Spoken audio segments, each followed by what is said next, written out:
பரணி தீபம் எல்லாருமே ஏற்றிருப்பீங்கன்னு நினைக்கிறேன். நானுமே ரெடி பண்ணிட்டேன். 5 அகல் விளக்க வந்து வட்ட வடிவில் வச்சுட்டு அழகாக பூவால் அலங்கரிச்சுட்டு சின்னதாக ஒரு கோலம் போட்டு ரெடி பண்ணிட்டேன். நிலைவாசலில் வந்து கோலம் போடலான்னு பார்த்தீங்கன்னா சரியான மழை காட்டுன்னு காட்டுச்சு. அதனால் வெறும் விளக்கு மட்டும் ஏற்றிட்டு மகாலட்சுமி தாயாரை வீட்டுக்குள்ளார வரவழைச்சிட்டு 5 தீபத்தை நான் வந்து ஏற்றி முடிச்சுட்டு பூஜை தூப தீப ஆராதனை செஞ்சு முடிச்சுட்டேன். நெய்வேத்தியம் வந்து வாழைப்பழம் வச்சு செஞ்சுருந்தேன்.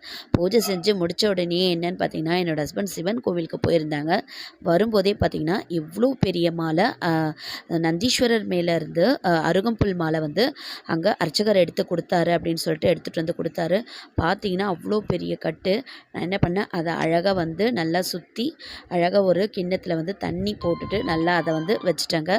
நிலைவாசலில் நம்ம சிவபெருமானே நம்ம வீட்டுக்குள்ளார வர மாதிரி இருந்ததுங்க. ரொம்ப சந்தோஷம். நாம் எந்த ஒரு வழிபாட்டையும் முழு நம்பிக்கையோடு செஞ்சோம்னா தெய்வத்தோட அறிகுறி நமக்கு இந்த மாதிரி விஷயங்கள் மூலயமா தெரியும்.